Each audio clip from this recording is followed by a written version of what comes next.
ওং নমো ভগবতে রামকৃষ্ণায়।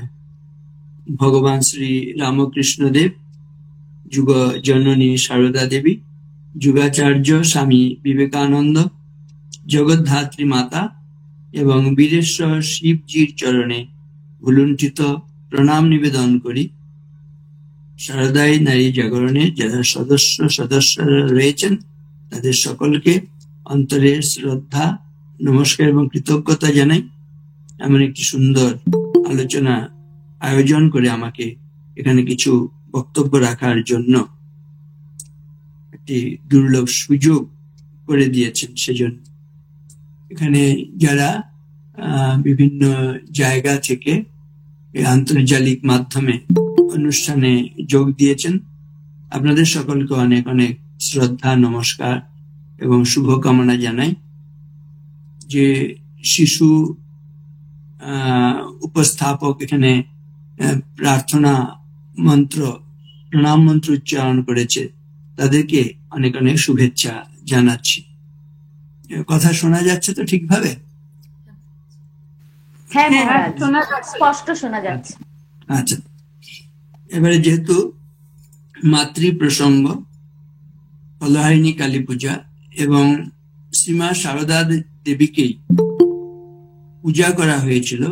যুগাবতার ভগবান শ্রী রামকৃষ্ণ শ্রীমা সারদা দেবীকে ষোড়শী জ্ঞানে পূজা দান করেছেন। সেই জন্য আমি প্রথমে সারদা মায়ের সেই ধ্যান মন্ত্রটি উচ্চারণ করে এবং মাতৃ মহিমা খানিকটা আলোচনা করে তারপরে ষোড়শী পূজা প্রসঙ্গে আসছি, ফলহারিণী কালী পূজা প্রসঙ্গে আসছি। অসাধারণ সুন্দর মায়ের ধ্যান মন্ত্র, যেখানে বলা হচ্ছে ধ্যায়ে চিত্ত সরোজস্থম সুখাসীনাম কৃপাময়ী প্রসন্ন বদনাম দেবীম দ্বিভুজাম স্থিরলোচনা আলুলায়িত কেশার্ধ বক্ষস্থল বিমণ্ডিতম শ্বেত বস্ত্রার্পিতার্ধাঙ্গং হেমালঙ্কার ভূষিতম স্বক্রোড়নস্তহস্তাঞ্চ জ্ঞান ভক্তি প্রদায়িনীম শুভ্রাম জ্যোতির্ময়ীম জীব পাপ সন্তাপহারিণীম রামকৃষ্ণগত প্রাণাম তন্নাম শ্রবণ প্রিয়াম তদ্ভাব রঞ্জিতাকারাম জগন্মাতৃস্বরূপিণী। মায়ের প্রণাম মন্ত্র বলা হয়েছে যথাগ্নের দাহিকা শক্তি রামকৃষ্ণে স্থিতা হিয়া সর্ববিদ্যা স্বরূপাং ত্বং শারদাম প্রণমাম্যহম। যেমন নাকি অগ্নি এবং দাহিকা শক্তি অভিন্ন, শ্রীরামকৃষ্ণের মধ্যে শারদা মা সেভাবে ওতপ্রোত রূপে যুক্ত রয়েছেন। সেই সর্ববিদ্যা স্বরূপাম তাং শারদাম প্রণমাম, সর্ববিদ্যা স্বরূপিণী সারদা দেবীকে প্রণাম নিবেদন করি। মা হচ্ছে মা, মায়ের আর অন্য কোনো ভাবে তাকে বুঝিয়ে বলা কঠিন। মা মানে মা। আমাদের দেশে প্রাচীন কাল থেকে কিভাবে মাতৃ মহিমার কথা ঘোষিত হয়েছে, বলা হয়েছে ভূমের গরীয়সী মাতা স্বর্গাদ উচ্চতর পিতা জননী জন্মভূমিশ্চ স্বর্গাদপি গরীয়সী। ভূমের গরীয়সী মাতা, পৃথিবীতে মা হচ্ছেন শ্রেষ্ঠ। স্বর্গাদ উচ্চতর পিতা, পিতার স্থান স্বর্গের চাইতে উচ্চে। আর জননী জন্মভূমিশ্চ স্বর্গাদপি গরীয়সী, জননী এবং জন্মভূমি স্বর্গের চাইতেও শ্রেষ্ঠ। আর মায়ের সম্বন্ধে কি বলা হয় না, যৎ প্রসাদাৎ জগৎ দৃষ্টম পূর্ণ কামো যদাশিষা প্রত্যক্ষ দেবতা ওইমে তুভ্যম মাত্রে নমো নমঃ। যার প্রসন্নতায় আমরা পৃথিবীর আলো দেখতে পাই তিনি হচ্ছেন মা। মা না থাকলে আমরা কেউ জগতে আলো দেখতে পেতাম না। সেজন্য বলা হয়েছে যৎ প্রসাদাৎ জগৎ দৃষ্টম পূর্ণ কামো যদাশিষা। যার আশীর্বাদে আমাদের মনস্কামনা পূর্ণ হয়। আমি আপনি আমার আপনার মনস্কামনা পূরণ করার জন্য যত না চেষ্টা করি, দেখবেন গর্ভধারিণী মা তার চাইতে অনেক বেশি সচেষ্ট থাকেন যাতে পুত্র কন্যার মনোবাঞ্ছা পূর্ণ হয়। সেজন্য বলা হচ্ছে পূর্ণ কাম যদাশিসা, যার আশীর্বাদে আমাদের মনস্কামনা পূর্ণ হয়, সেই মাকে প্রণাম। এই মাকে বলা হয়েছে প্রত্যক্ষ দেবতা ওই মে তুভ্যম মাত্রে নমো নমঃ। মা হচ্ছেন প্রত্যক্ষ দেবতা। অন্য দেবতারা হয়তো তারা স্বর্গে থাকেন, অন্তরিক্ষে থাকেন, কোনো দূরবর্তী স্থানে থাকেন, অনেক প্রার্থনা করেও সেই দেবদেবীদের আমরা পাই না, কাছে পাই না।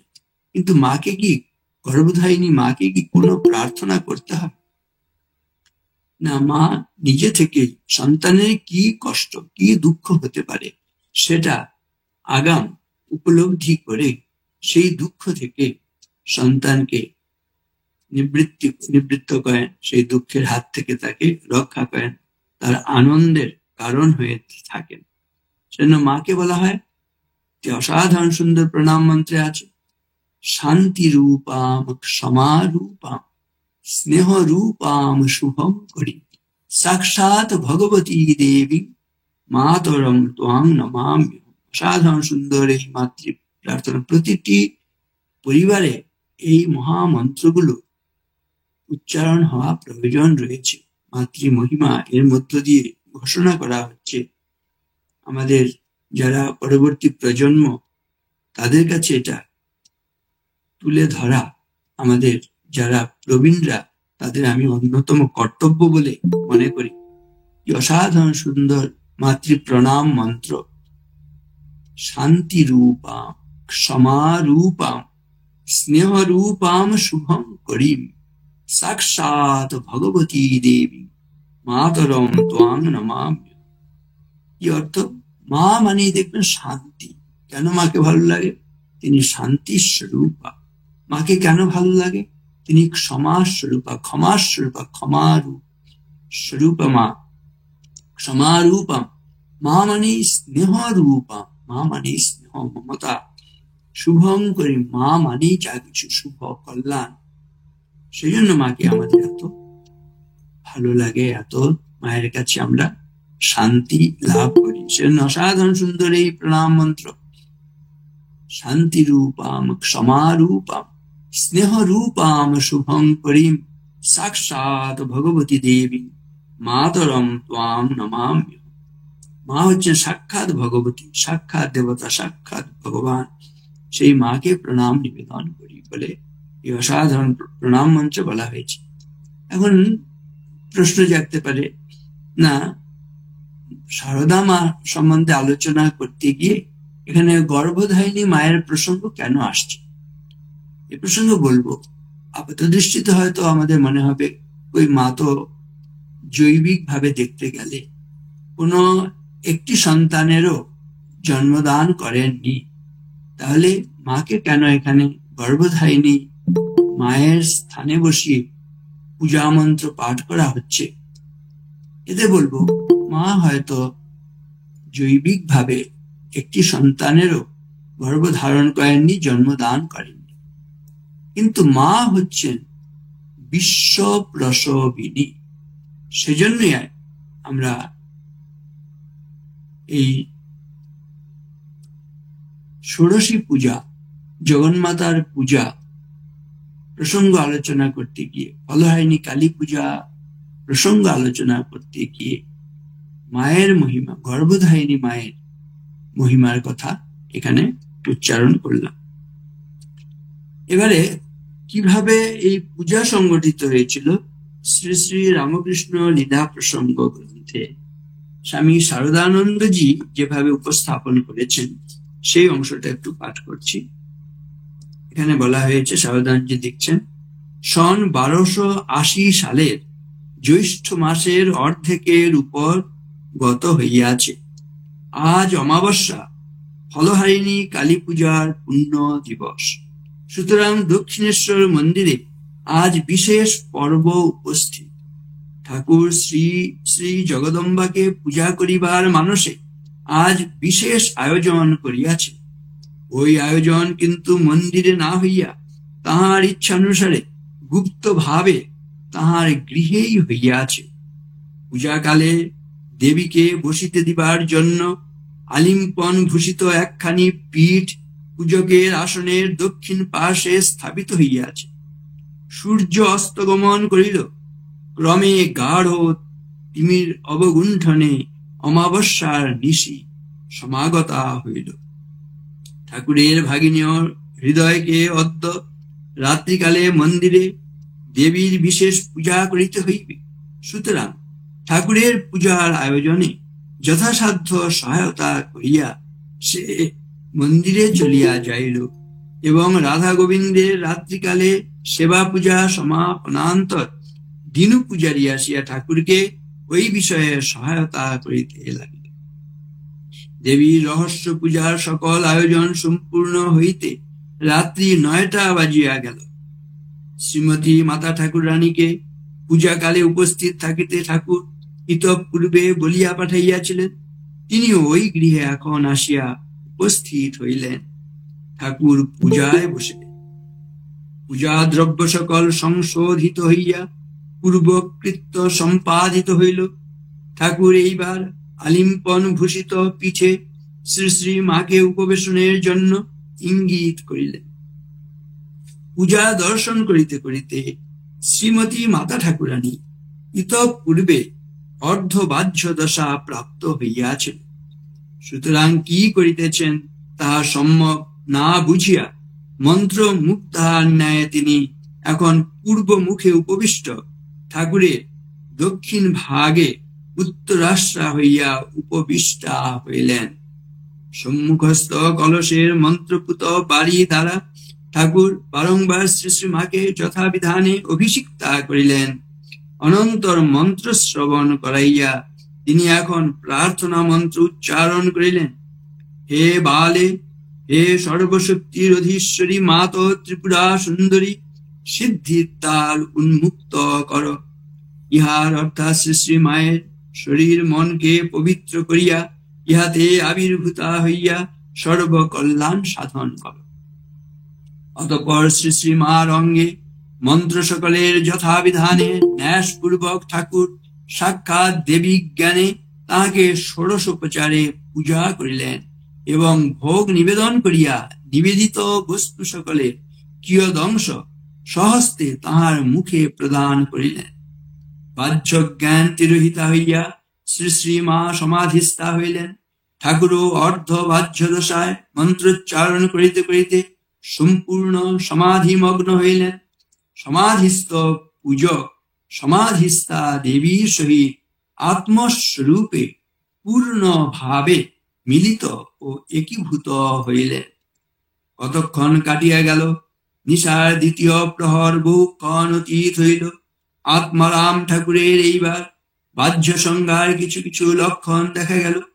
পূর্বের ন্যায় অর্ধ বাহ্য দশা প্রাপ্ত হইয়া তিনি এখন দেবীকে আত্ম নিবেদন করিলেন। অনন্তর আপনার সহিত সাধনার ফল এবং জপের মালা প্রভৃতি সর্বস্ব শ্রী শ্রী দেবী পাদপদ্মে চিরকালের নিমিত্ত বিসর্জন পূর্বক মন্ত্রোচ্চারণ করিতে করিতে তাহাকে প্রণাম করিলেন। হে সর্বমঙ্গলের মঙ্গল স্বরূপী, হে সর্বকর্ম নিষ্পন্নকারিণী, হে শরণদায়িনী ত্রিনয়নী শিবগেহিনী গৌরী, হে নারায়ণী, তোমাকে প্রণাম করি। পূজা শেষ হইল। মূর্তিমতী বিদ্যারূপিণী মানবীর দেহাবলম্বনে ঈশ্বরীয় উপাসনা পূর্বক ঠাকুরের সাধনার পরিসমাপ্তি হইল। তাহার দেব মানবত্ব সর্বতোভাবে সম্পূর্ণতা লাভ করিল।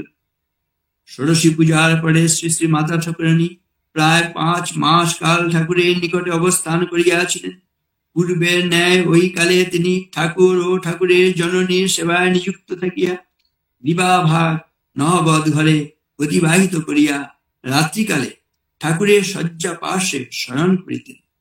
দিবারাত্র ঠাকুরের ভাব সমাধির বিরাম ছিল না এবং কখনো কখনো নির্বিকল্প সমাধি পথে তাহার মন সহসা এমন বিলীন হইত যে মৃতের লক্ষণ সকল তাহার দেহে প্রকাশিত হইত।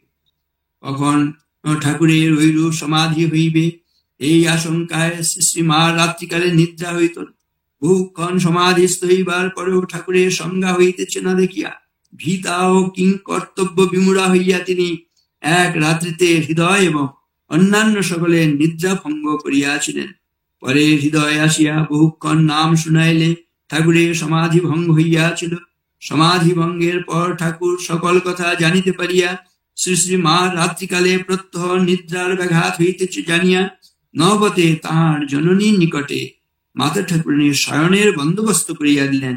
ওইরূপে প্রায় 1 বৎসর 4 মাস কাল ঠাকুরের নিকটে দক্ষিণেশ্বরে অতিবাহিত করিয়া 1280 সালের আরম্ভে কোন সময়ে শ্রী শ্রীমা কামারপুকুরে প্রত্যাগমন করিয়াছিল।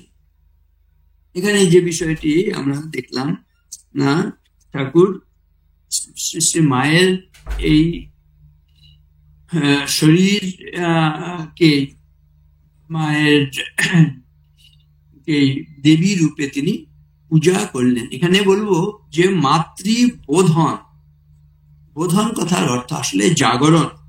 এই দেবীত্ব সেটি রয়েছে, কিন্তু সেটা সম্বন্ধে যেন মা খানিকটা তখনো পর্যন্ত ঠিকভাবে নিজের স্বরূপ তিনি সম্বন্ধে উপলব্ধি সেইভাবে আসেনি।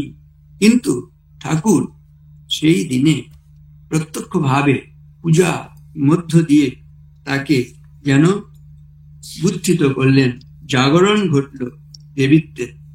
এই যে পূজা, ষোড়শী পূজা আসলে হচ্ছে দশম মহাবিদ্যার একটি রূপ।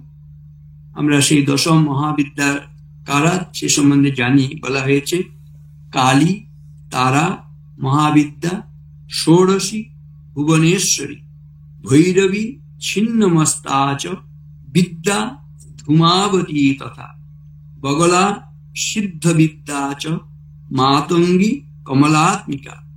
এতা দশ মহাবিদ্যা সিদ্ধবিদ্যা প্রকীর্তিতা। সেই সতীর কাহিনী এখানে মনে পড়ে। আমরা জানি সতীর পিতা দক্ষ, তিনি পূজা করছিলেন, বিশেষ আয়োজন করছিলেন, কিন্তু সেখানে শিবকে, পার্বতীকে নিমন্ত্রণ করা হয়নি।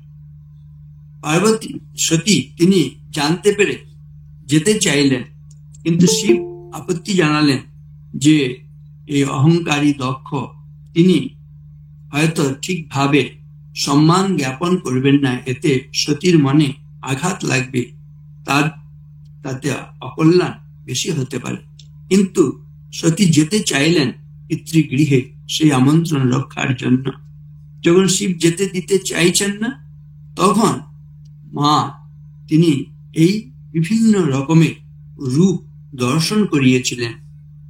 আমরা জানি সেই রূপগুলো হচ্ছে এই দশ মহাবিদ্যা: কালী, তারা, মহাবিদ্যা, ষোড়শী, ভুবনেশ্বরী, ভৈরবী, ছিন্নমস্তাচ, বিদ্যা, ধূমাবতী তথা বগলা, সিদ্ধবিদ্যা চ মাতঙ্গী, কমলাত্মিকা। এতা দশ মহাবিদ্যা সিদ্ধবিদ্যা প্রকীর্তিতা বলে বলা হয়েছে। এখানে এই পূজা সম্বন্ধে আমাদের হিরণ্ময়ানন্দজি, আমাদের এক সময়কার রামকৃষ্ণ মঠ মিশনের সাধারণ সম্পাদক ছিলেন, অসাধারণ একটি প্রবন্ধে লিখছেন। এখান থেকে কিছুটা অংশ আবার পাঠ করছি যে ব্রাহ্মণ্য ধর্ম 3টি বিশিষ্ট চিন্তাধারা ত্রিবেণী সঙ্গম। বৈদিক ও পৌরাণিক এই 2টি ধারার কথা আমরা আলোচনা করিলাম। বৈদিক পূজা কিরকম? বৈদিক যুগে আমরা দেখেছি বেদে সেই আত্মার কথা রয়েছে, বিশেষ করে উপনিষদের কথা আমরা দেখি। এই একটি আরাধনা পদ্ধতি। পৌরাণিক যুগে এলো অবতারবাদ, সেই পৌরাণিক। কিন্তু আমরা দেখি আরেকটি দিক হচ্ছে তন্ত্রের দিক। এই যে এই কলহাইনী কালী পূজা বলি, ষোড়শী পূজা বলি, এটা খানিকটা বলবো যে এই পৌরাণিক এবং যেখানে এই অবতারবাদ রয়েছে, পৌরাণিক আর সেই সঙ্গে তন্ত্র, দুটির মিলনে এই পূজাটা সংগঠিত হচ্ছে। এখানে বলছেন হিরণ্ময়জি তার প্রবন্ধে যে আরেকটি ধারা রহিয়াছে, সে ধারা তন্ত্র বলিয়া কথিত গ্রন্থগুলির মধ্যে নিবদ্ধ আছে। সেই চিন্তাধারা ইহাই বলিতেছে যে মায়া শক্তি বলিয়া যাহা বেদে উল্লিখিত, সে শক্তি জ্ঞান বাধিত নহে। সে শক্তি এবং শক্তিমান অভিন্ন বলিয়া ঈশ্বরের সহিত এক এবং অপৃথক। সমস্ত জগৎই শক্তিময়। এই শক্তির দুটি ভাগ বীজ মধ্যগত দ্বিদলের ন্যায় ইহারা অবস্থিত। একাংশের নাম উন্মনা শক্তি, অপরাংশের নাম সমনা শক্তি। এই দুই শক্তি বিচ্ছিন্ন রূপে দর্শন করিলে শিব ও শক্তি রূপে প্রতীয়মান হয়। শিব স্বয়ং নিষ্ক্রিয় এবং শক্তি সক্রিয়। এই মতে শক্তিকে বেদান্ত মতের ন্যায় অনির্বচনীয় ভাবরূপ যৎ কিঞ্চিত এবং জ্ঞান বিরোধী বলা হয় না। এখানে শক্তি নিত্যা, তিনি সচ্চিদানন্দময়ী, তিনি সৃষ্টি স্থিতি লয় কর্ত্রী। মার্কণ্ডেয় পুরাণান্তর্গত শ্রী শ্রী দুর্গা সপ্তশতী গ্রন্থে এই শক্তি আবির্ভাব রহস্য বিস্তারিত ভাবে কথিত হয়েছে। সেখানে বলা হয়েছে, যখনই দানবত্থা বাধা উপস্থিত হয় তখনই তিনি অবতীর্ণ হন। কিন্তু এই অবতরণ লৌকিক অবতরণ নয়। এই অবতরণ দিব্যাবতরণ, অর্থাৎ স্থূল জগৎকে অতিক্রম করিয়া সূক্ষ্ম যে সমস্ত দিব্যভূমি রহিয়াছে সেই দিব্যলোকে ঘটিয়া থাকে। পুরাণাদি মুখে কথিত অবতার তত্ত্ব যেখানে আলোচিত হইয়াছে, সেখানে আমরা দেখিতে পাই যে অবতার পুরুষের সঙ্গে একটি নারীর অবতরণ ঘটিয়া থাকে। সে নারী সেই অবতারের শক্তি এবং তাহার লীলার সহচরী। শ্রী রামচন্দ্রের সহিত সীতা, শ্রীকৃষ্ণের সহিত শ্রী রাধিকা এবং ঐতিহাসিক যুগে শ্রী বুদ্ধের সহিত রাহুল মাতা এবং শ্রী চৈতন্যের সহিত বিষ্ণুপ্রিয়ার আবির্ভাব এই তত্ত্বেরই প্রকাশ। এই চিন্তাধারায় তন্ত্রের শক্তি তত্ত্ব এবং শ্রীমদ ভগবদ গীতা ও পুরাণ আদির অবতার তত্ত্বের সংমিশ্রণ ঘটিয়াছে। স্বয়ং শ্রী ভগবান যখন অবতীর্ণ হন, তখন তাহার সঙ্গে তাহারই দ্বিতীয় স্বরূপ হিসেবে তাহার অবতার লীলা সহচরীর আবির্ভাব না ঘটিলে অবতার লীলা সম্পূর্ণতা প্রাপ্ত হয় না। অবতার জন্মগ্রহণ করেন যুগের প্রয়োজনে, যুগ ধর্ম প্রচারের জন্য এবং আপনি আচরি ধর্ম জীবেরে শিখায়। অবতার পুরুষ শরীরে আবির্ভূত হওয়ার জন্য একথা বুঝিতে অসুবিধা হয় না যে তাহার প্রবেদিত ও প্রচারিত ধর্ম পুরুষ শরীরে কি রূপ ধারণ করিবে। বলা হচ্ছে একটি জিনিস এখানে বুঝবার, যে যদি পুরুষ শরীরে আসা হয়, পুরুষ শরীরটাও কিন্তু একটা সীমায়িত ব্যাপার থাকে। তা মাতৃভাব পুরুষ শরীরে পূর্ণাঙ্গ রূপে বিকশিত হওয়া বাস্তবে সম্ভব হয় না। সেজন্য এক্ষেত্রে আমরা দেখি শ্রীরামকৃষ্ণ একটা নতুন যুগের যে সমস্যা, সেগুলোকে সমাধানের জন্য শ্রীরামকৃষ্ণ অবতার বরিষ্ঠ। অন্যান্য যুগে যে অবতাররা এসেছেন, তারা সেই যুগের যে গ্লানি ছিল সেগুলোকে দূর করে ধর্মের সংস্থাপনা করেছেন।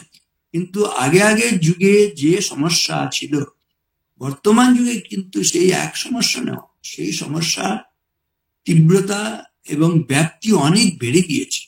সেজন্য ওই শক্তি দিয়ে আর এখনকার দিনের এই সমস্যার সমাধান হতে পারে না। রামচন্দ্র এসছেন, আমরা শ্রীকৃষ্ণ এসছেন, আমরা এগুলো জানি। ত্রেতাতারি রাম, দাপরের সেন।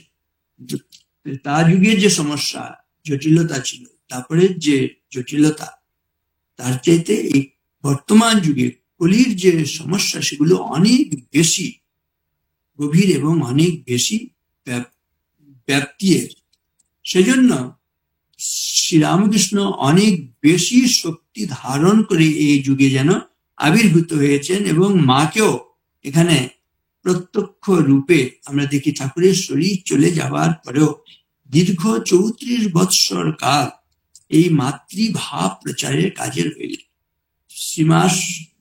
শ্রীরামকৃষ্ণ সম্বন্ধে বলছেন, ঠাকুর সম্বন্ধে বলতে গিয়ে বলছেন শ্রীরামকৃষ্ণের কি ভাব, বলছেন মাতৃভাব। এই মাতৃভাব প্রচারের জন্যই শ্রীমাকে রেখে গিয়েছেন। বর্তমান যুগে এই যে নৃশংসতা, এই চারিদিকে হিংসা হত্যার রাজ্য, এই হিংসা হত্যার রাজ্যে এই মাতৃভাব অত্যন্ত জরুরি ছিল। মাতৃভাব মানেই যেখানে হচ্ছে ভালোবাসা, মাতৃভাব মানেই ভালোবাসা, এবং সেই ভালোবাসা হচ্ছে নিঃস্বার্থ ভালোবাসা। ভালোবাসা একটা সংজ্ঞার কথা বলা হয়, কোনটা সত্যিকারের ভালোবাসা? না, লাভ গিভস অ্যান্ড ফরগিভস। যা নিজেকে, মা আমরা দেখি আমাদের নিজের গর্ভধারিণী মায়ের সম্বন্ধে যদি চিন্তা করি, মাকে কেন এত ভালো লাগে? লাভ গিভস, মা নিজেকে উজাড় করে দেন। আর ফরগিভস, যদি পুত্র কন্যা তারা যদি ভুল করে, তারা যদি দোষও করে, মা ক্ষমার দৃষ্টিতে দেখে। ওই কথা আছে, কুপুত্র যদিও হয় কুমাতা কখনো নয়। তার সারদা মায়ের মধ্যে আমরা দেখি সেই মাতৃভাব, সেই মাতৃভাবকেই যাতে বেশি করে বিকশিত হয়, সেজন্য শ্রীরামকৃষ্ণ সারদা মাকে বলে গেলেন যে শুধু আমি করব, তুমি কিছু করবে না। মা বলেছিলেন আমি মেয়ে মানুষ, আমি কি করব? কিন্তু ঠাকুর বলছিলেন যে আমি আর কি করেছি, তোমাকে তার চাইতে বেশি করতে হবে। ও মাও পরে স্বীকার করেছিলেন যে তাই তো, আমাকেও অনেক বেশি করতে হবে। এই ভাবটা তার মধ্যে এসেছিল, আমি মা, সকলের মা, আবালো বৃদ্ধ বনিতা সকলের তিনি মা। সংঘ জন্মী, রামকৃষ্ণ সংঘ প্রতিষ্ঠা করার পরে স্বামী বিবেকানন্দ সারদা মাকে সংঘ জননী পদে তিনি অধিষ্ঠিত করলেন। তা সেখানে সংঘকে রক্ষা করছেন ওই মাতৃভাব নিয়ে। যাই হোক, এখানে হিরণময়জি যেভাবে বলছেন, তার প্রবেদিত এবং প্রচারিত ধর্ম পুরুষ শরীরে কি রূপ ধারণ করবে, কিন্তু জগতের অর্ধেক মানব অধিবাসী নারী, সে নারীর জীবনধারা, শারীরিক এবং মানসিক গঠন পুরুষ হইতে সম্পূর্ণ ভিন্ন। কাজেই অবতার জীবনে প্রকাশিত যে ধর্ম, সেটি সম্পূর্ণরূপে গ্রহণ করা তাদের পক্ষে সম্ভব নয়। সেজন্যই প্রত্যেক অবতারের সঙ্গে আবির্ভূত হন একটি নারী, যিনি আপন জীবনে অবতার প্রচারিত ধর্ম সাধিত করিয়া নারী জাতির সম্মুখে একটি আদর্শ রাখিয়া যান। ইতিহাস এবং পুরাণাদি পাঠ করিলে আমরা দেখিতে পাই, অবতার লীলা সঙ্গিনীগণের আবির্ভাব ঘটিয়াছে। তারা সকলেই অবতার প্রচারিত ধর্মকে তাদের জীবনে সুপরিস্ফুট করিয়াছেন, ইহাতে সন্দেহ নাই। কিন্তু তৎসত্ত্বেও ইহা স্বীকার করিতেই হইবে যে তারা সাক্ষাৎ ভাবে অবতারের ধর্ম প্রচারের জন্য কোনো প্রচেষ্টা করেন নাই। তারা অবতার মহিমার প্রচ্ছায়ে আত্মাবলুপ্তির মাধ্যমে স্বীয় মহিমাকে প্রকাশিত করিয়াছেন।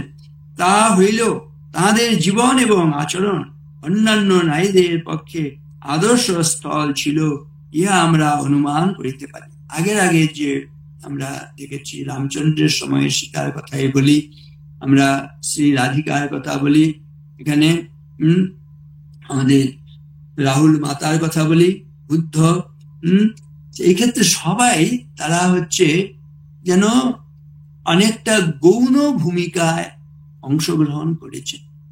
কিন্তু শ্রীরামকৃষ্ণ সারদা মায়ের মধ্যে যে মাতৃভাব বোধন করলেন, এখানে মাতৃভাব প্রকটিত হয়েছে, অনেক বেশি মুখ্য ভূমিকা নিয়ে সারদা মা কিন্তু উপস্থিত রয়েছে।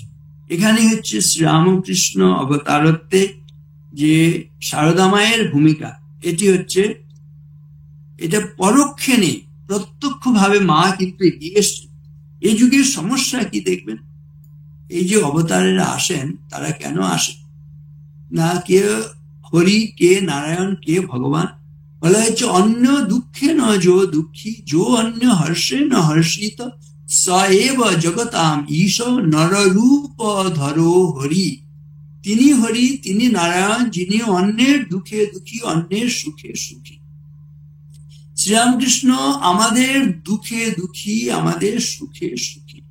বিশেষ করে শ্রীরামকৃষ্ণ এই যুগে যে এসছেন, নারী জাতির দুঃখে দুঃখী, নারী জাতির সুখে সুখী। এবং সেই নারী জাতিকে জাগাবার জন্য শ্রীরামকৃষ্ণ কি করলেন দেখবেন, তিনি তার আরাধ্য দেবতা ইষ্ট হিসেবে গ্রহণ করলেন কোনো পুরুষ দেবতাকে না, তিনি গ্রহণ করেছিলেন ভবতারিণী জগন্মাতাকে। তিনি তার আরাধ্য ইষ্ট হিসেবে গ্রহণ করেছেন। তিনি গুরু হিসেবে গ্রহণ করেছেন একজন নারীকে, ভৈরবী ব্রাহ্মণ। তিনি যে মন্দিরের পূজা স্বীকার করেছেন সেই মন্দিরের কোনো প্রতিষ্ঠাতা নেই, প্রতিষ্ঠাত্রী তিনি হচ্ছেন রানী রাসমণি। এই যে এই ঘটনাগুলো তিনি যে খুব পরিকল্পনা করে এসছেন, মতলব করে এসছেন, সারদাম বলছেন না কোনো মতলব করে ঠাকুর আসেন। কিন্তু দেখুন এগুলো তো সত্য যে সেই পাষাণময়ীর মধ্যে শ্রীরামকৃষ্ণ তার ভালোবাসা দিয়ে, তার অনুরাগ দিয়ে, তার ব্যাকুলতা দিয়ে তিনি সেই পাষাণময়ীর মধ্যে চিন্ময়ী দর্শন লাভ করলেন। এবং শুধু ভালোবাসা দিয়ে, অনুরাগ দিয়ে কিভাবে ভগবানকে পাওয়া যায়, একটা সম্পর্ক স্থাপন করে কিভাবে পাওয়া যায়, মায়ের সেই পাষাণ মূর্তির নাকের সামনে তিনি তুলু ধরে দেখছেন যে তিনি সত্যি পাষাণময়ী না, তিনি হচ্ছেন সত্যি জীবন্ত। এবং সেই ভালোবাসা, সেই অনুরাগের বলে দেখা যাচ্ছে মা সেখানে জীবন্ত হয়ে উঠেছেন। তুলা সেখানে ধরে দেখছেন, সেই তুলা নড়ছে। এইভাবে হচ্ছে তিনি পাষাণের মধ্যে তাহলে এই চিন্ময়ীকে তিনি বুদ্ধিত করলেন। এবং সারদা মায়ের মধ্যে ওই দেবীত্বের যে নারীকে এই যুগের মানুষ কিনা তারা কি করত, বলা হচ্ছে বিনা মাইনের চাকরানির মতন স্ত্রীদের ব্যবহার করত। সে যুগে শ্রীরামকৃষ্ণ তাকে এই দেবীর আসনে বসিয়ে সেখানে তার মধ্যে দেবীত্বের প্রতিষ্ঠা দান করলেন। যে নারীকে এ যুগে মানুষ বলতো নরকের দ্বার, শ্রীরামকৃষ্ণ সেখানে কিন্তু বললেন তিনি হচ্ছেন সিদ্ধির দ্বার। এই যে নতুন ভাবনা, এটি একটা যুগান্তকারী বিষয়। সেইভাবেই এই মাতৃবোধন জগতের যে কুণ্ডলিনী শক্তিকে শ্রীরামকৃষ্ণ জাগিয়ে তুললেন এবং সারদা মাকে অবলম্বন করে এই জাগরণ ঘটল। সেজন্য মূল কথাই হচ্ছে মা হচ্ছেন সারদা মা প্রত্যক্ষ হিসেবে, আর পরোক্ষে থাকলেন না, প্রত্যক্ষ ভাবে তিনি সেবা এবং মানুষের যে কল্যাণে নিজেকে নিয়োজিত করতে শুরু করলেন। আগের অবতারদের সঙ্গিনীদের ক্ষেত্রে কিন্তু এটা আমরা দেখি। সেজন্য বলা হচ্ছে ঊনবিংশ শতকে ভগবান শ্রীরামকৃষ্ণের আবির্ভাব, সেই আবির্ভাবের মধ্য দিয়ে ভগবতী শক্তির যে দিব্য প্রকাশ ঘটিয়াছিল তা জগতে আর কখনো ঘটে নাই। স্বামী বিবেকানন্দ এই আবির্ভাব সম্বন্ধে বলিয়াছেন, শ্রী ভগবান পরম কারুণিক, সর্বযুগাপেক্ষা সমধিক সম্পূর্ণ, সর্বভাব সমন্বিত, সর্ববিদ্যা সহায় যুগাবতার রূপ প্রকাশ করিলেন। সেই জন্যই স্বামী পাদ তাহাকে অবতার বরিষ্ঠ বলিয়া উল্লেখ করিয়াছেন। এই যুগের আবির্ভূত এই মহা অবতারের লীলা সঙ্গিনী রূপে শ্রী সারদা দেবীর প্রকাশ। শ্রী সারদামণির জীবন আলোচনা করিলে অনেকের মনে এই সংশয় ওঠে, আপাত দৃষ্টিতে যিনি একটি সরলা গ্রাম্য বালা, তাহার ভিতর এমন কি আছে যাহার জন্য তাহাকে দিব্য শক্তির অধিকারিণী বলা যায়? এই প্রশ্নই জনৈক ভক্ত স্বামী শারদানন্দকে করিয়াছিলেন। তিনি বলিয়াছিলেন, মহারাজ, ঠাকুর যে অবতার তা না হয় তার দিব্য ভাব দেখে বিশ্বাস করতে পারি, কিন্তু মা যে সাক্ষাৎ ভগবতী সে কথা মনে আনতে পারি না কেন? স্বামী শারদানন্দ বললেন, ঠাকুরকে যদি ভগবান বলে বিশ্বাস করতেই পেরে থাকো তবে এ সন্দেহ তোমার আসে কেন? ভক্তটি বললেন, আমার এ সন্দেহ কিছুতেই দূর হচ্ছে না। স্বামী শারদানন্দ বললেন, তাহলে বলো ঠাকুরকে অবতার বলে তোমার ঠিক ধারণা হয়নি? ভক্তটি বিনীতভাবে বললেন, না মহারাজ, ঠাকুরের সে বিশ্বাস আমার আছে। তখন স্বামী শারদানন্দ দৃঢ় কণ্ঠে বললেন, তোমার তাহলে বিশ্বাস ভগবান একটি মুটে পুরুনির মেয়েকে বিয়ে করেছিলেন? স্বামী বিবেকানন্দ তার সম্বন্ধে লিখছেন, মা ঠাকুরানী ভারতে পুনরায় সেই মহাশক্তি জাগাতে এসেছে। রামকৃষ্ণ পরমহংস ঈশ্বর ছিলেন কি মানুষ ছিলেন? যা হয় বলো দাদা, কিন্তু যার মায়ের উপর ভক্তি নেই তাকে ধিক্কার দিও। একটি কবিতায় স্বামীজি লিখেছেন, দাস তোমা দোহাকার সশক্তিক নমি তব পাদে। স্বামী প্রেমানন্দ একটি পত্রে লিখেছেন, শ্রী শ্রী মাকে কে বুঝেছে, কে বুঝতে পারে? তোমরা সীতা, সাবিত্রী, বিষ্ণুপ্রিয়াজি, শ্রীমতী রাধারানী এদের কথা শুনেছ? মা যে এদের চেয়েও কত উঁচুতে উঠে বসে আছেন। ঐশ্বর্যের লেশ নাই, ঠাকুরের বরং বিদ্যার ঐশ্বর্য ছিল। তার ভাবাবেশ, সমাধি এসব আমরা জন্মে দেখেছি, কত দেখেছে কত, কিন্তু মার তার বিদ্যার ঐশ্বর্য পর্যন্ত লুপ্ত। একই মহাশক্তি, জয় মা, জয় মা, জয় শক্তিময়ী মা। পূর্বলিখিত চিন্তাধারার মধ্য দিয়ে আমরা শ্রী শ্রী মাতা ঠাকুরানীর দেহ এবং মনের উপাস্যে যে ভাগবতী লীলা পরিস্ফুটিত দেখিয়াছি, তার কিছুটা ধারণা করিতে পারি। এই ধারণার সুদৃঢ় যখন আমরা শ্রী শ্রী মাতা ঠাকুরানীর সম্বন্ধে শ্রীরামকৃষ্ণ পার্ষদ গণের উক্তিসমূহ অনুধাবন করি। পূর্বেই আমরা বলিয়াছি, তন্ত্রের দৃষ্টিতে সমস্ত জগতের মূলে রহিয়াছে এক পরমা শক্তির লীলাবিলাস। আমরা ইহাও দেখিয়াছি যে অবতার যেমন পরম পুরুষের নরদেহে প্রকাশ, তেমনি পুরাণাদি গ্রন্থ মুখে আমরা জানিয়াছি অবতার লীলা সহচরী রূপে ভাগবতী শক্তিরও নারী দেহকে অবলম্বন করিয়া অবতরণ ঘটিয়া থাকে। শ্রীরামকৃষ্ণের ক্ষেত্রেও উহা ঘটিয়াছিল। অবতার বরিষ্ঠ শ্রীরামকৃষ্ণের সেই যে মহাশক্তির নারী রূপ পরিগ্রহ, তা জগৎ কারণীভূতা মহাশক্তির সামগ্রিক প্রকাশ ভিন্ন আর কিছু নয়। এইভাবে মায়ের মহিমা সম্বন্ধে মহারাজজি বিশেষভাবে বলছেন। এখন বলা হয়েছে, তাহলে শ্রী শ্রী মাকে কালী, কখনো বগলা, কখনো সরস্বতী, কখনো দুর্গা কেন বলা হইয়াছে? ইহা কি সকল মাতৃশক্তি পরমার্থত এক বলিয়া? না, তাহা নহে। কালী, তারা, লক্ষ্মী, সরস্বতী প্রভৃতি দেবীগণ পরাশক্তির ভিন্ন ভিন্ন বিভূতি, কিন্তু শ্রী বিদ্যা বা ষোড়শী বিদ্যা পরমাশক্তির মুখ্য প্রকাশ বা তাহার প্রকৃত স্বরূপ। দেবীর একটি মন্ত্রের নাম ত্রিকূট মন্ত্র। এই ত্রিকূট মন্ত্রের একটি অংশের নাম বাঘ ভবকূট, অপরটি কামরাজকূট এবং অন্যটি শক্তিকূট। এই তিনটি অংশ লইয়া এই ত্রিকূট মন্ত্র। আদ্যা শক্তির ত্রিপুরা জ্ঞানেচ্ছা ক্রিয়াময়ী। বাঘ ভবকূট জ্ঞানকে প্রকাশিত করিতেছে, যার অধিষ্ঠাত্রী দেবী সরস্বতী। কামরাজকূট ইচ্ছাকে প্রকাশিত করিতেছে এবং ইহার অধিষ্ঠাত্রী দেবী কালী। শক্তিকূট ক্রিয়াকে প্রকাশিত করিতেছে, আর তাহার অধিষ্ঠাত্রী দেবী দুর্গা বা বগলা। ত্রিকূট মন্ত্রের অধিষ্ঠাত্রী দেবী ষোড়শীর এই সকল দেবী অংশ বা বিভূতি। সুতরাং শ্রী সারদা দেবী এই ষোড়শীর মানব বিগ্রহ বলিয়া বিভিন্ন কালে এবং বিভিন্ন দৃষ্টিতে তাহাকে কালী, সরস্বতী, বগলা, পরমা প্রকৃতি প্রভৃতি নামে অভিহিত করা যায়। যে মূল কথা এখানে হচ্ছে, মাকে শক্তি স্বরূপিণী এই বোধে আমাদের, যদি আমরা তাকে জ্ঞান করি, তাকে যদি আরাধনা করি, আমাদের মধ্য থেকে যে ভয় ভীতি রয়েছে সেগুলো দূরীভূত হয়। সারদা মাকে আমরা আজ সাধারণভাবে দেখি অবগুণ্ঠনবতী, কিন্তু লজ্জাশীলা। হ্যাঁ, অবগুণ্ঠন, লজ্জা এটি নারীর ভূষণ, এতে কোনো সন্দেহ নেই। কিন্তু চিত্তে কৃপা সমনিষ্ঠুরতা চ দৃষ্টা, এই কথাটিও কিন্তু আমাদের মনে রাখতে হবে।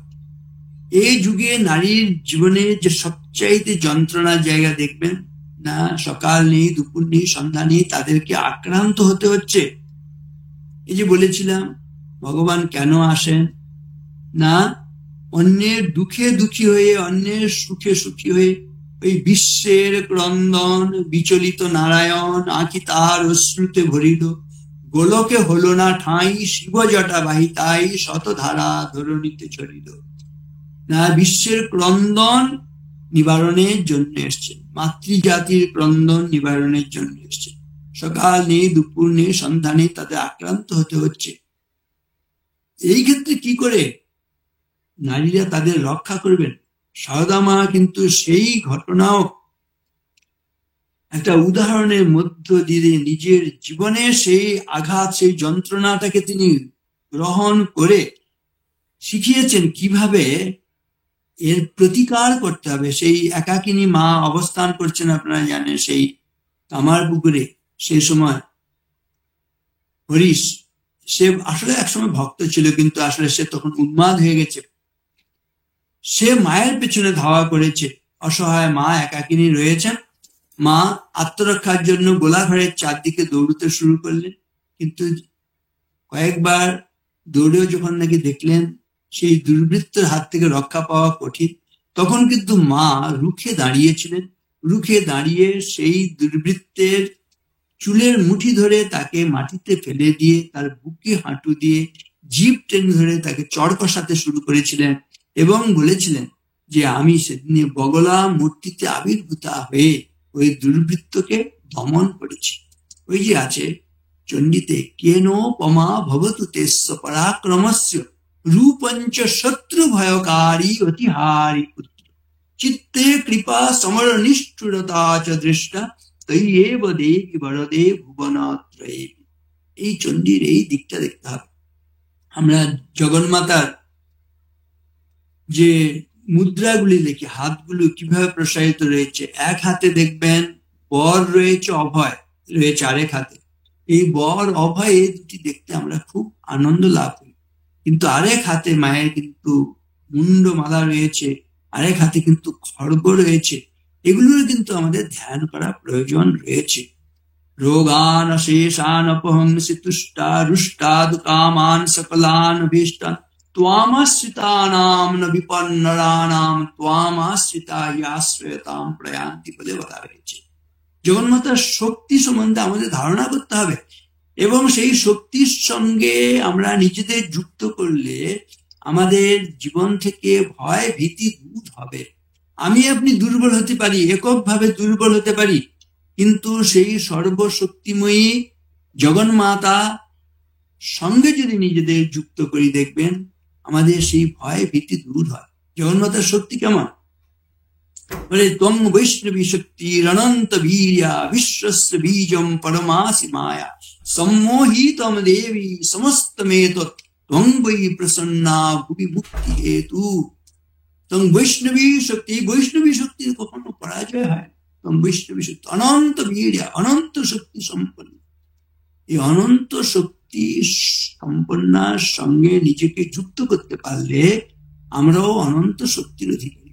বলা হয় ক্ষুদ্রপি তনুতে তাত তেজ তেজস্বী সঙ্গত অর্ক সম্পর্কত অপশ্য দর্পণে দহন দ্যুতি। একটা উদাহরণ দিয়ে বোঝানো হচ্ছে, একটা ভাঙা আয়না পড়ে আছে, তার কোনো এর যে কোনো শক্তি আছে, কোনো এর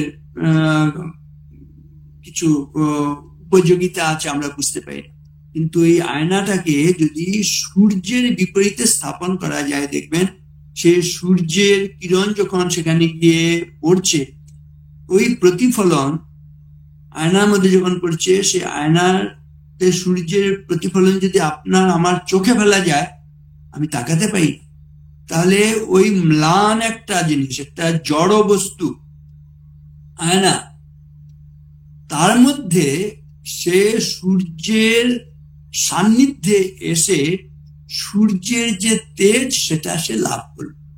সে তেজস্বী হলো, একটা ম্লান বস্তু, জড় বস্তু, সেটার মধ্যে তেজ প্রবেশ করেছে। তেজস্বী সূর্যের সংস্পর্শে এসে সে তেজ লাভ করেছে। তেমনি আমরা সর্বশক্তির অধীশ্বরী, তার সঙ্গে যদি নিজেদের যুক্ত করতে পারি, আমাদের যে দুর্বলতা সেগুলো সব দূর হয়ে আমরাও কিন্তু সেই শক্তিতে শক্তি সম্পন্ন হতে পারি। এই শক্তির ধ্যান করা, ক্রিংকরালবদনাম ঘোরাং মুক্ত কেশিম চতুর্ভুজাম কালিকাম দক্ষিণাম দিব্যাম মুন্ডমালা বিভূষিতম সদ্দশ্চিন্ন শিরা খড়গ বামাধূর্ধকরাম্বুজম অভয়ম বরদম চৈব দক্ষিণোর্ধাদ পানিকাম মহামেঘ প্রভাম শ্যামাম তথা চৈব দিগম্বরী কণ্ঠাবশক্তি মুন্ডালি গলদরুধির চর্চিতম। এই যে সমস্ত কথা দেখবেন, প্রত্যেকটা শব্দ কি শক্তি সম্পন্ন। ওই যে চণ্ডীর কথা বলেছিলাম, কেনোপমা ভবতু তেস্য পরাক্রমস্য, মায়ের পরাক্রমের কোনো তুলনা নেই।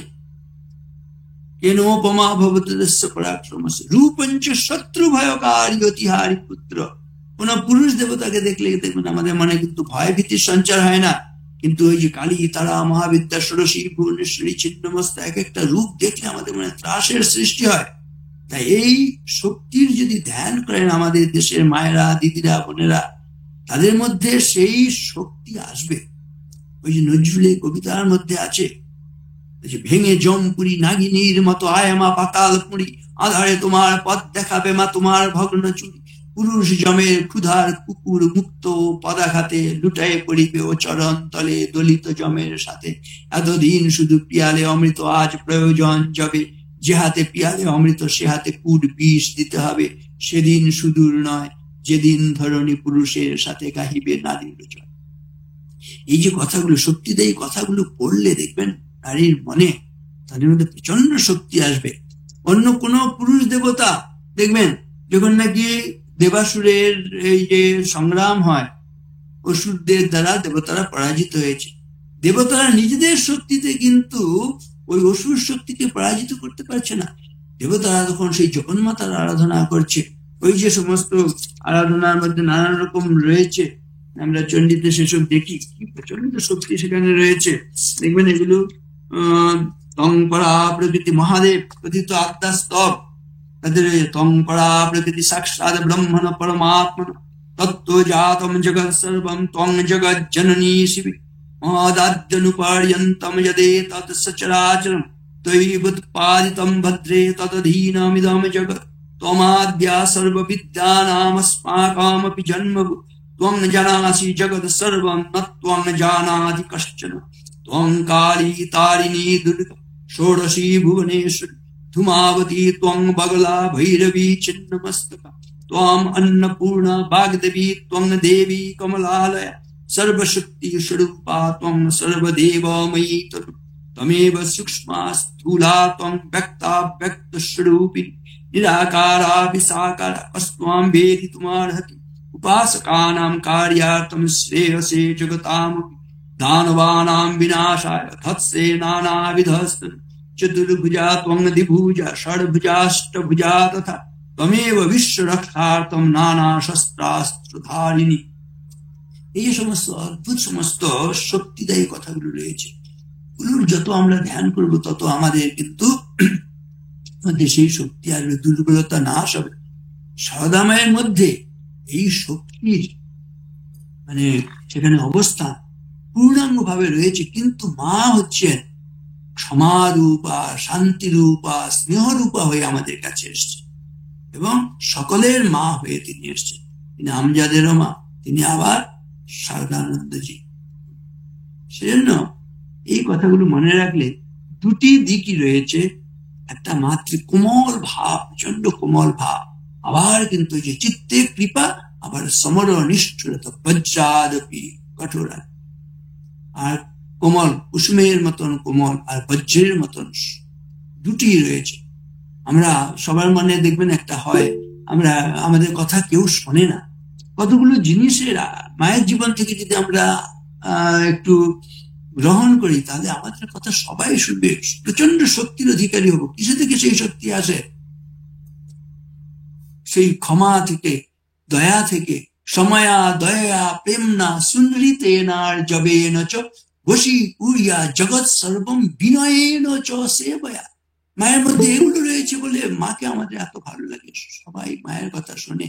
সময়া ক্ষমার ভাব, দয়া দয়ার ভাব, প্রেম না ভালোবাসা, সময়া দয়া প্রেম না। সুনৃত না আর্যব না, সুনৃত হচ্ছে সত্য, আর্যব হচ্ছে সরলতা, এইগুলো হচ্ছে শক্তির আধার। আর মায়ের কাছে কি শক্তি দেখি? দেখবেন ওই মাতৃভাব, বাৎসল্য। এই যে যখন নাকি ডাকাতের সামনে এসে পড়লেন, আমরা যখন নাকি এরকম বিপদ আসে তখন ঘাবড়ে যায়, কিন্তু মা কিন্তু বিপদের সময় ঘাবড়ালেন ডাকাতের কাছে, বরং এগিয়ে গিয়ে বলছেন যে নিষ্ঠুর ডাকাত কে যায় বলে, তখন তো ভয়ে পালিয়ে আসার কথা, কিন্তু মা এগিয়ে বললেন ভাগ্যের বাবা তুমি এসে পড়েছিলে, তা না হলে আজকে আমার কি বিপত্তি না হতো।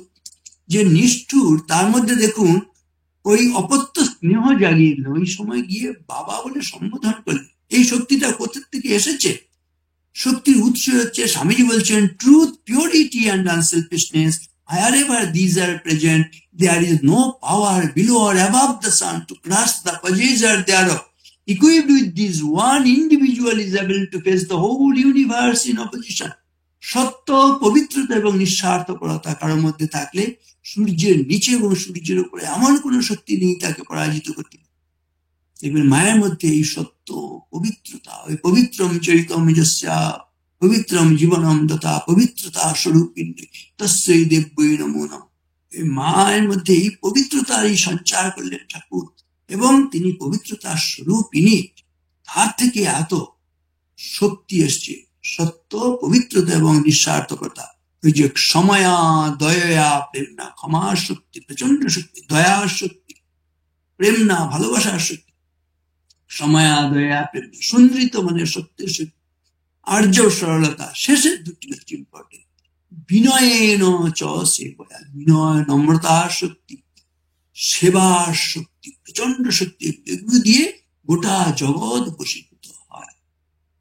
আমরা সেই শক্তিদায়িনী সারদা দেবীর কাছে প্রার্থনা করব, তিনি আমাদের সেই শক্তি দান করে আমাদের মধ্য থেকে ভয়, ভীতি, দুর্বলতা, কাপুরুষতা দূর করুন। মা আমাদের মানুষ করুন। সময় হয়ে গিয়েছে, এখানে আমার কথা শেষ করছি। আপনারা ধৈর্য ধরে আমার এই বাক্যবান সহ্য করেছেন, সেজন্য কৃতজ্ঞ। নমস্কার সকলকে। মহারাজ আমার প্রণাম নেবেন, খুব ভালো লাগলো। নমস্কার। না, আজকে আমি খুব একটা মানে সন্তুষ্ট হতে পারিনি, ঠিক মুড আজকে ঠিক আসেনি সেভাবে প্রথম দিক থেকে। না, আমাদের খুব ভালো লেগেছে, খুব ভালো লেগেছে, খুব ভালো লেগেছে। আর মন্ত্রটা যখন পাঠ করেন এত ভালো লাগে, মন্ত্রের সঙ্গে যখন শুনি ভালো লাগে। তিব্বতের চরণে আমার প্রণাম জানাই। মহারাজ আপনাকে আমার প্রণাম জানাই। বোকারো থেকে বলতে মহারাজ, বোকারো তুহিনা, বোকারো থেকে না, বোকারো তুহিনা, স্বামী চন্ডিকানন্দ মহারাজের লেখা ফলহারিণী কালী পুজোর উপরে গান নিবেদন করছি।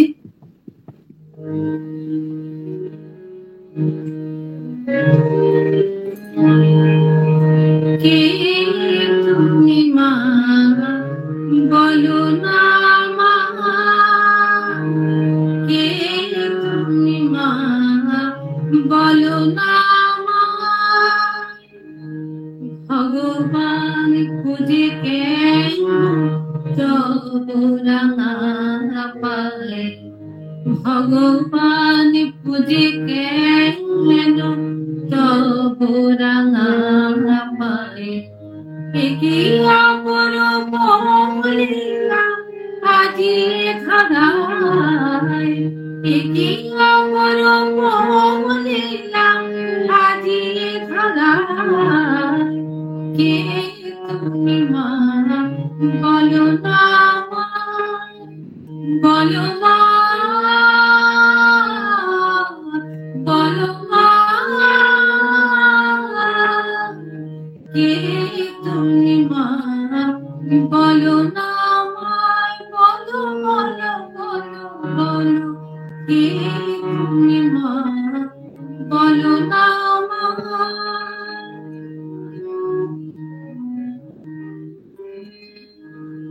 হরিদে রাখে পদ কালী করালিনী, মহাদেব বেশি থাকে সে যে সুরধ্বনি, হরিদে রাখে পদ কালী করালিনী, মহাদেব শিরে থাকে সে যে সুরধ্বনি, সেই তুমি আজি কি মা শারদার রূপিণী, সেই তুমি আজি কি মা শারদার রূপিণী, শ্রীরাম কৃষ্ণ তাই পুজিলা তোমায়, শ্রীরাম কৃষ্ণ তাই পুজিলা তোমায় কে